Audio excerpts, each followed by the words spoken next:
I call it 31 seconds of bliss. You might call it the Renegade fight song. This is the Renegade Report. I'm Francis Mayer, Sports Information Director for the finest community college athletic department in the known universe, BC Athletics. We've been around since 1923, cranking out awesome athletes and citizens, because athletics is a trick where we get people to play games and crack a book and get a degree. One of those people is Vance Palm. Vance, how are you today, sir? Saturday night, we're at Cerritos. All I hear all night is da da da da da da da da da da da da da.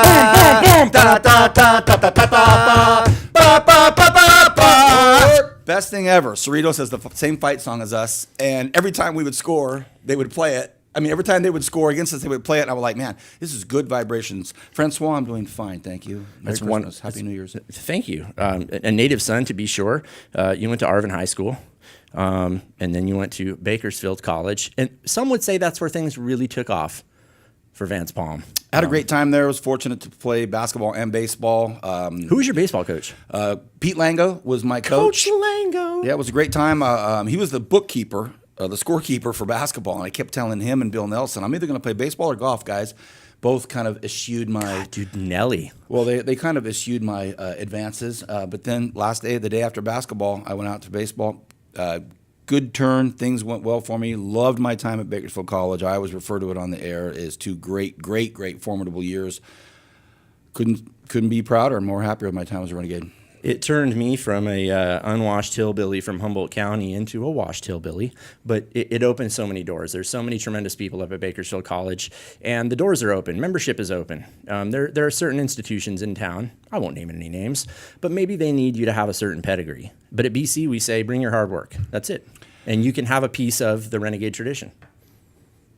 I could go a lot of places on this planet and mention that I'm from Bakersfield, and you wouldn't get a reaction, but 9 times out of the 10, the one that I do get, hey, I went to BC. I could be some far part of the world and go, I'm a Renegade. So that's the touch that it has, Francis. I love being up on the Dameron deck, calling those games on Saturdays. When we go on the road, we see the red traveling with us, and that's when we get most of our viewers and listeners anyway, is on the road. And I just couldn't be more thrilled to be a part of it. And you want to remind people, too, like, it's true that we have our broadcasts on Bakersfield.com with Vance Palm and Kenny Calvin, and you can hear them on Current Radio, 1180 and 96.1. But there's nothing that compares to being in Memorial Stadium, the Palace on Panorama on a Saturday night, and just being a part of all those old traditions. I mean, it's wonderful.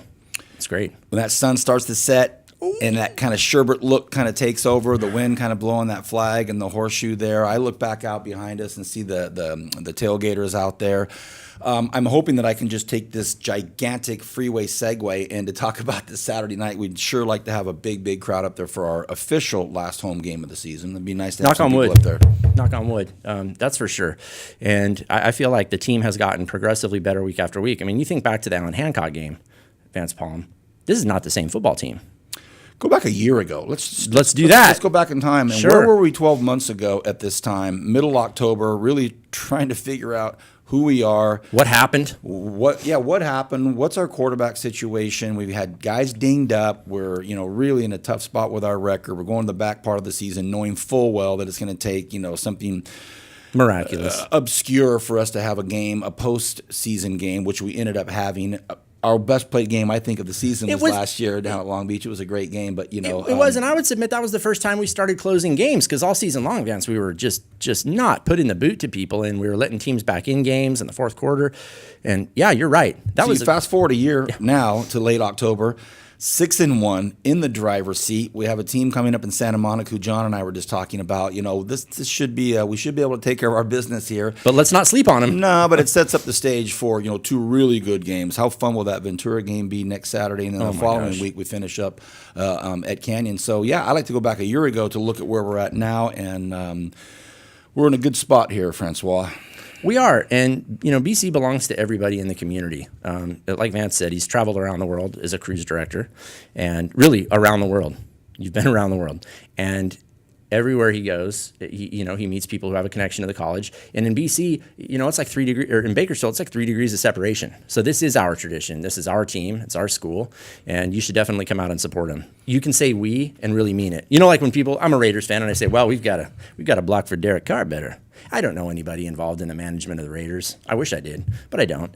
But at BC, I do. These are your neighbors, your friends. They're the Kern County All-Stars. The team has a lot of local players, to be sure. And we've got some guys from out of town that have contributed, and they've brought some great talent and culture to the team. But at the end of the day, they're the Kern County All-Stars. I look at who you and Sandy Taylor provide for me for interviews, halftime interviews. Bill Thomas, Harvey Hall. Yeah. The list goes on with every dignitary. Romeo Agbalog, Karen Go. Everybody you bring me has been a renegade. And so when the content starts to flow in our discussions about whatever, even if it's first half football, I ask every guest about the first half, and they've all got something to say. But then it start to blend into why they're up there on the Dameron deck, talking about where our community's going, our county, our state, sometimes our nation. It's applicable to who's speaking to us, all former Renegades. So it speaks for itself, eh? No, yeah, it absolutely does. And people forget that. They want to bag on Bakersfield. Oh, it's the armpit of the country. Well, it's the armpit that feeds and fuels the nation. We have the Strategic Petroleum Reserve for the U.S. Navy. This is a neat place. We have Edwards. There's a lot of cool stuff going on here. We promote business. People stay employed, and it's one of the last affordable communities in California where if maybe things didn't work out elsewhere for you, you could come here, and if you've got work ethic and you've got a desire to win, you can have a piece of the American dream. So I'm a huge fan. Francis, I find it difficult to be an apologist to the ignorant. So I really can't, Vance! It is what it is. We're Kern County guys, and I love it. So For sure. Your take on our road game the other night? Oh my gosh. The defense bailed us out, to be perfectly blunt. I was surprised Cesar De Leon didn't get playing time after Brandon Jones fumbled twice in the first quarter. Yeah, if you'd have thought there was a hook, it was coming then, but it didn't. And look at the storyline of how that game finished with, some kind of calm, cool demeanor on offense, He was surgical, and in interviewing after the game, he's the guy that your daughter brings him home, and you're like, "When's the wedding?" Yeah, I listened to your interview with him. Yeah, it was great. Wow, he's a nice kid, and he took accountability for that. He said, "Yeah, I put the ball on the ground twice. It's not acceptable. We've got to tighten that up." And in talking to Coach Dean this week, Coach Dean said that I asked him. I said, "Was some of the thinking there that you don't kind of break Jones' spirit by yanking him after the two fumbles?" And he said, "Yeah, sure, that's definitely part of it. Because we know he's better than that. It was fluky and probably looking for some type of continuity as we're getting into this back part of this conference play. Hey, look, let's try. And I'm not going to read Carl's mind, but I've been around it long enough to realize that, hey, in the seventh game here, maybe it is our best advice just to keep with one guy. Let's see how we're doing. Our defense is hanging in there. We pull out the win. We're going to get into Santa Monica's game on Saturday up here at the Hill and probably take care of business. All of a sudden, going into Ventura and Canyons, maybe we've solidified our quarterback. Not because of spectacular play, one or the other, but an executive decision's made and it's played out, Yeah, it reminds you of Phil Simms and Jeff Hostetler digging way back for the Giants. Simms gets hurt, longtime quarterback for the Giants, but Hostetler falls into a rhythm. Same thing happened to Drew Bledsoe with the Patriots. The guy named Tom Brady stepped in. And Tom Brady would be maybe playing right now. And I mean that. I know people, career backup maybe. I remember watching that game and Brady goes in for Bledsoe, gets the win and everything, but let's not forget, Patriots fan, later in the season, Bledsoe puts them in the Super Bowl, basically. So things like that happen. No injury to Brandon Jones. De Leon always there, ready to go. But I'm really confident that Carl Dean has got our offense ready to really pile on some big numbers. John asked me my score for this coming Saturday night. Oh, here we go. No, I gave it to him. And, John, I'm going to up it. We've talked. I said 35-7, 42-7. Okay, I'm going to go ahead and be like the Bears fans from SNL, and I'm going to say the Renegades 84, the Santa Monica -7. That's not true. I probably just jinxed us. Okay, let's move on to another Carl real quick. Ferreira, he of Bakersfield College Volleyball, 400 wins last night. Carl Ferreira, his template and some of his study curriculums are used in the state of Texas, in some of the most prominent athletic department and high school districts in the state of Texas. Our guy Carl Ferreira's template and some of his study protocol being used for high schools in the great state of Texas. That should tell you right there what other people outside of Bakersfield think of Carl Ferreira. And I'll tell you a joke, and I'll use an accent. Not even a joke, a true story with an accent. Jim Herrick, former UCLA national champion, Bakersfield Jam coach. One time we were playing golf, and he said, "Vance, do you know that Carl Ferreira guy?" And I said, "Well, Coach, of course I know Carl. Known him a long, long time. Let me tell you something. I watched that guy at a basketball camp. He was working with these young kids. He didn't know a lot of what he was talking about, but the way he told these kids, they were just mesmerized. I love that guy, Carl. Here's Coach Herrick, national championship basketball coach, of a revered icon, Something of a name. Sport, telling me about Carl Ferreira, and I said, "Yeah, Coach." So when Jim Herrick was up here last year watching a Cal State game, I got lucky and put Ferreira and Herrick together after the game. They were kind of hanging out. Oh my God! You played golf with Tom Flores, and now this. Hang on a second. Oh my Hang on a second, God. Francis. Carl remembered it. Jim remembered it, and they took off and talked for 10 more minutes about it. There's something about Carl Ferreira. He walks into a room, and it's just a magnet for talent. My daughters have to play against his daughters tonight, so I'm sorry for probably the only time. I've got to give my own little special speech because, look, you're going up against Tom's daughter. We know, Dad. We know, Dad. So I have the utmost respect for Carl. 400 wins and counting. Absolutely correct. And, you know, he has had a career that is esteemable, and it's something that can be admired for non-traditional reasons. You know, he went from Cal State Bakersfield to Idaho to Oregon, you know, Pac-12 or Pac-10, not easy in volleyball, probably the hardest in the country, right?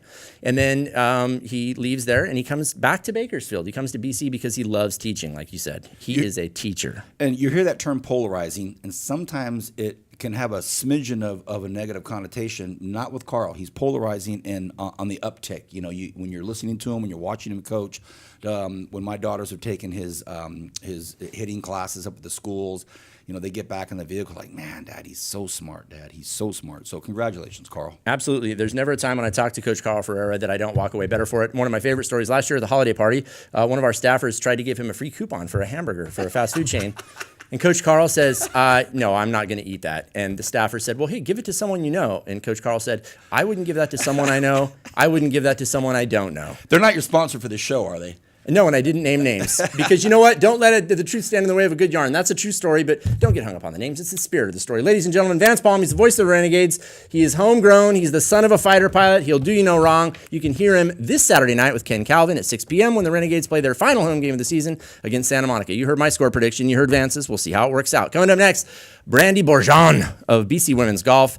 She had a smoking day at a WSC match play the other day. And also we've got Ramiro Macias and Pistol Pete of BC Wrestling. Don't go anywhere. There's more Renegade Report coming up. Merci, Francois.